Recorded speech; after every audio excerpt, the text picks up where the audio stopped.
Thank you. For more on this overt attempt to corrupt the Justice Department and overturn the election, I'm joined by former Democratic Senator from Missouri, Claire McCaskill, and Stuart Stevens, a senior advisor to the Lincoln Project, author of the book It Was All a Lie, How the Republican Party Became Donald Trump.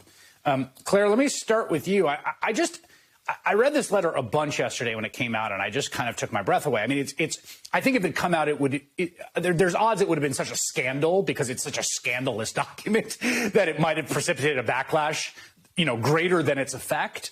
But it's a coup attempt in black and white that, came pretty close.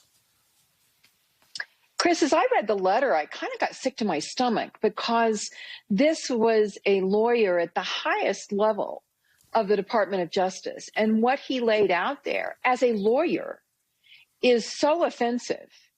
I mean, you have to remember that for lawyers, really the law is a slave to evidence.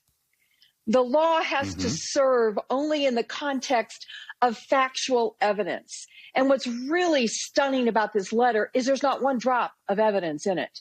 There's not one solid allegation of anything. And we know that Barr, which, by the way, was in the Hall of Fame of Trump lackeys, Barr, the Attorney General, had said clearly there was no fraud that would have impacted the results of the election.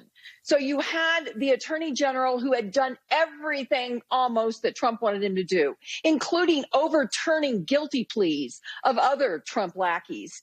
I mean, really bizarre, outrageous things. Him saying there's no evidence. And then this guy writes this letter. I have one question to the lawyers of America. Are we going to let this guy continue practice law? Is he going to be allowed to appear in front of courts as if he has some respect for the rule of law or for evidence? It is really astounding to me that he has not been called up today on charges in front of the D.C. bar.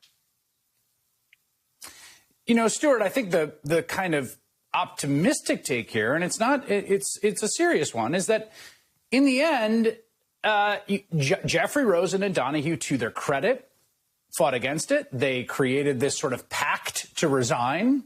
They went to SIP alone. Today, we got this. This was also turned over to the Oversight Committee. This is Deputy Attorney General Patrick Hovakiminian saying basically, this is the kind of dead man's switch, right? That this evening, after acting Attorney General Jeffrey Rosen over the course of the last week repeatedly refused the president's direct instructions to utilize the Department of Justice's law enforcement power for improper ends, the president removed Jeff from the department. Rich Donahue and I resigned from the department effective immediately. I mean, they had that ready to go, and to their credit, that was what stood between. But my concern is the admixture in the current Republican Party of Jeffrey Clark's and Jeffrey Rosen's. Yeah, look, I'm not the guy to come to if you're looking for an optimistic view of this, because I think it's simple what they want to do. They do want to overthrow the electoral process as we know it. So what happens to this guy? He tries this. It comes close. It fails. He goes to a cushy job. What are they going to do? They're going to sit there. They're going to try to refine their arguments. They're going to try to build more legal theories, and they're going to come back. You don't see an ounce of remorse here. No one is apologizing for this. And it's always the people you never thought about who are up for doing the unthinkable. And that's what this guy is. And he has a complete structure that supports him, that's well-financed. They're very patient. And they think they're going to win. That point Stuart just made, Claire, is so true, which is that there's two kind of schools of, well, in sort of mainstream Republican Party, there's people who are embarrassed by it and don't want to talk about it. And that's, the Mitch McConnells of the world who filibustered the January 6th commission. And then there's the people who actively plotted and are just out there floating around with essentially no repercussions. There's a tiny group of people, Liz Cheney, Adam Kinzinger, a tiny group of people who say this is wrong, we shouldn't have done this.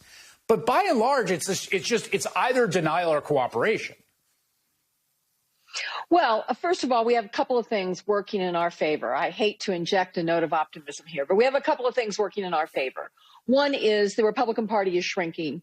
And there is a chunk of the Republican Party that agrees with Liz Cheney and agrees with Congressman Kinzinger. And so I do think that electorally, I think we are not in a horrible position. The other thing is we have to remember here, Trump appointed judges, laughed his lawyers out of the courtroom when they tried to go through the courts to get redress. And so we've got to remember that we do have this balance of power between the executive branch, the legislative branch, and the judicial branch. So far, on some things, I don't like what the judicial branch has done. But in terms of this election, they did the right thing and said, you know what? You don't get anything if you don't have evidence. You know what? It's interesting. But what's fascinating to me, and that's true, that letter is an end run around the courts. And the reason it's an end run around the courts, Stuart, is because there's a recognition that the soft underbelly of American democracy are the state legislators of the Republican Party, who are the most radicalized and the most sort of, for lack of a better phrase, down to clown. And I think that's why, Stuart, that's what's so dangerous about that letter to me when I play out the cascade of effects that may have happened had it been released. Yeah, you can't look at this letter in isolation, Chris. You have to look at it as one step in a process. And what else is in that process? Well, what are they doing? They're out there, they're trying to make it harder for people to vote. Across the country, they're doing this in a very methodical way. So this is not just a random guy who went out there and went rogue. He is supported by what is really the majority of the Republican Party establishment now, and you see it reflected in these state legislatures. And you're one signature away from probably something close to a successful coup. Claire McCaskill and Stuart Stevens, great to get your perspective on this. Really